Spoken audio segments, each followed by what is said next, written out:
Oh man. Today.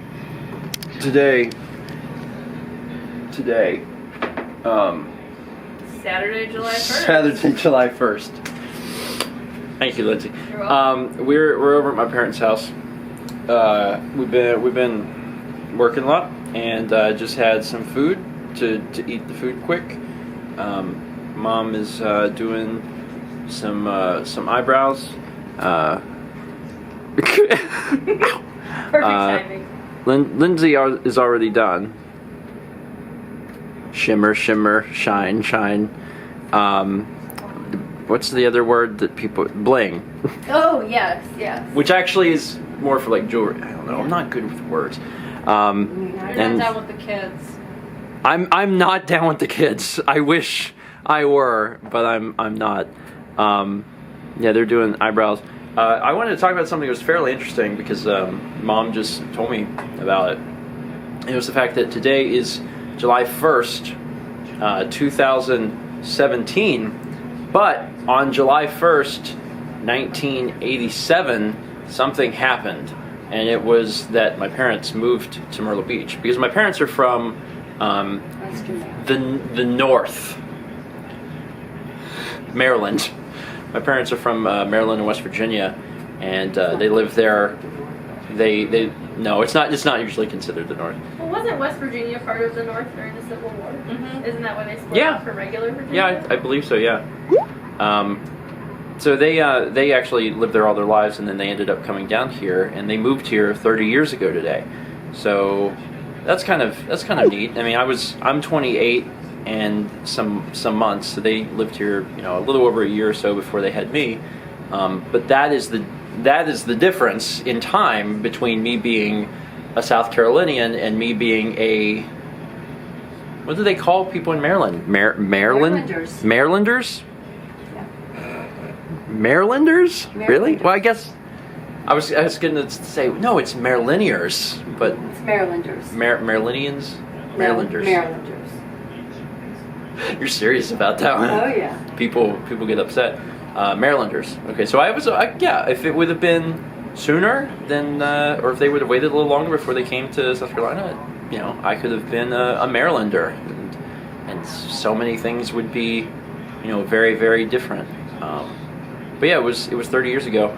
My question for you is, how has the beach changed? Not the beach specifically, but Myrtle Beach changed in 30 years?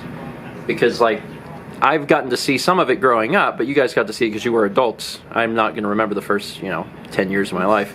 Changed majorly. I mean, it just don't even look. They don't look the same. We used to go down bypass 17, and there was nothing down there. And of course now it's all built up. But So North Myrtle really built up in the last 30 years. North Myrtle and Myrtle. Really? Mm-hmm. We got Broadway at the beach. We got Barefoot Landing. You had a Barefoot Landing, but it was a different one. It's not the same one that they have now. The big thing I remember from childhood is that there was one Walmart. There was only one Walmart up until I was, I don't know how old, 10 or so. Was that Seaboard? No, it's a Walmart. The Walmart doesn't exist anymore, does it? It was No. way down. It was way down in Myrtle Beach, and I remember anytime we wanted to go to Walmart, it was like. And there wasn't no 31, there's no bypass, so in order to get anywhere, we had to drive down 17, and it took forever. It was like a 35-minute trip. I think now we have 6 Walmarts? Oh, we have They're more. everywhere. 7 Walmarts? We have a lot of Walmarts. But for the longest time, it was just, one, and then slowly but surely they started to come. The other thing that's notable, which means, I know most of this probably means nothing to people watching because they're not familiar with the area, is that the name of our local mall has changed multiple times for whatever reason. For a majority of my childhood, the mall that currently houses Players' Choice was known as Briarcliff Mall, which made sense because the area it's in is called Briarcliff. It's next to a thing of houses, neighborhood of houses called Briarcliff Acres. So it's called Briarcliff Mall. And then when I was like 15, it got, I think, bought out by someone else or something, and it was called Colonial Mall, which I always thought was the weirdest name for the mall. It doesn't make any sense, and it always made me think of like Colonial Williamsburg. And there's nothing else in the area called Colonial anything. It just seemed very strange. And then probably about 5 or 6 years ago, it finally got its name changed to Myrtle Beach Mall, which is extremely confusing because the mall was not in Myrtle Beach, it's in North Myrtle Beach, which you might be saying, wait, isn't that the same place? No, and it's not even the north part of Myrtle Beach. They are separate cities. There is Myrtle Beach and North Myrtle Beach, completely separate cities, and the Myrtle Beach Mall is in North Myrtle Beach, and there is a mall in Myrtle Beach, but it's not called the Myrtle Beach Mall, it's called Coastal Grand. Was that confusing for you when you first got here? Because that's I still don't know what any of them are called. I mean, that's fair. You just need to I get know... Broadway and Boardwalk confused. And then whenever any of us is trying to go see a movie and we're like, what theater should we go to? And then they start naming off like the name of the mall or the name of the theater. And I'm like, you have to tell me if it's the one with Player's Choice or the one next to Costco. That's basically how you... There's one at Market Common and one at We don't ever go that far south. That's like the end, right? That's the end of days. Yeah, no one goes that far down. Yeah, the naming conventions and everything is... It's her anniversary 1 year. Is it really? Yeah, I have the same Myrtle Beach Oh, anniversary wow. as my parents. That's 1 right. year. Wow, 30 years and 1 year on the same day. Very, very cool. And you're both crazy for coming during July 4th weekend. I mean, Thank you. You're probably considerably more crazy, because I'm sure it's a little crazier these days than it was 30 years ago. Probably. But I'm assuming it was still pretty busy back then, right? Yeah. Everyone came for Never seen fireworks? So many people. You guys came from the middle of nowhere. Yeah, we came in with our car. We had the movers that was coming the next day or so, but we slept on the floor in our.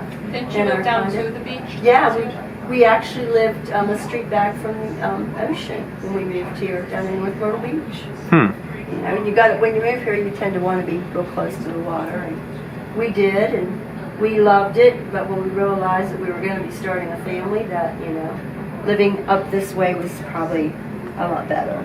So, Well, we ended up in Middle River. I am glad that you ultimately moved to South Carolina. I mean, maybe I'd feel differently if I was born, elsewhere, but I've enjoyed living here. I've enjoyed there We being, have too. There's things around, there's stuff to do, which I think And is we good. didn't miss the snow. That was the biggest thing. Yeah, that's my biggest appreciation, is I didn't have to grow up No, around it's- snow. Also, since today is the first of the month, we want to say a quick shout out and a huge thank you to all of our patrons. The names of the Patreon producers are scrolling along the bottom of the screen right now. Thank you guys so much. If you're watching and you'd like to learn more about Patreon and how you can help support Mal and myself and the perks that come along with that, there will be a card on screen and also a link in the description box down below. So the last few days have been really, really crazy around here. I know it's probably been pretty obvious. Our sleep schedules have been all messed up. The amount of sleep that we've gotten is all over the place, and it has been, just in general, a bad time. But the good news is I've been able to handle everything that I needed to do. I was preparing a lot of content ahead, in fact, more than I needed, just because I hate getting back from a trip and being like, well, this was good, but I got to go back to work tomorrow or the next day. I really wanted to get a sizable chunk done for after I get back, so I can, for one, breathe, but then also focus on vlogs and some other things like that, because there's usually other stuff I have to do as well. So I really pushed myself to get it all done. And as of right now, I have all of the recording done, almost all the editing's done, and then I'm, just kind of hoping that the internet gods will allow my stuff to get uploaded as quickly as possible, or as quickly as our, backwoods internet will allow us to do. The problem is I have been keeping an eye on time and trying to figure out how long it's going to take stuff, and I realized that I'm going to be finishing before we leave. And that presents a problem, because if we were flying, I wouldn't care. If we're flying and someone was taking us to the airport, whatever, I can sleep on the plane. But I was planning on driving 12 hours tomorrow, and there hit a certain point tonight when I was working on stuff that I realized it wasn't going to work. There was no way that I was going to be able to drive that distance, let alone any distance, because I haven't had the proper amount of sleep. And for a while I was thinking, well, it's all right, Mal will drive. But honestly, Mal's been working on stuff too, trying to get her, painting video and stuff ready for, next Saturday, because we're going to be out of town. So with all of that going on, we kind of had to make an executive decision tonight that we would not be leaving tomorrow. Up to this point, we've been trying to leave tomorrow so we would get into town one day early because Mal's family is doing a July 4th get-together. So we were trying to arrive on July 3rd. We're going to push it back a day and arrive on July 4th. And honestly, the party's not till the evening. We should be there in the day, so it shouldn't matter. We normally take 3 days to get to Wisconsin. We decided to do it in 2, which makes tomorrow's drive, well, not tomorrow's drive now, Monday's drive, particularly long. It's about 12 hours from here to Muncie, Indiana, which is where Chaz and Jeff live, and that's who we're going to be staying with. So we were going to do it tomorrow, but we realized that if we tried to do it, we would probably die, and it's best if we just wait. Now, the good news is, by waiting, everything in life gets so much better, because I already have stuff pretty much done anyway, which means that I can get a full night's rest tonight. I can take it easy tomorrow and get stuff done here and there. I can even do a little extra stuff for like the vlog or around the house or whatever. And then I can get a crap load of sleep tomorrow night. I'm super excited. So I'm going to be super fully refreshed, ready to drive on Monday. And that extra day is going to help us out so much. I'm really glad that we decided to do that. I mean, we didn't have a choice. Like, there's no way. Like, If it would have rolled around till tomorrow morning, I would have looked at Mal and told her this then, because there's no way I would have been able to drive a car. I would have been like, I can't do this. But that's okay. We'll leave Monday, and tomorrow we'll just get a few more things done, take it easy, drink some water. It'll be fine. Anyway, that's it for today. Thank you guys so much for watching, and as always, let's meet back tomorrow, shall we?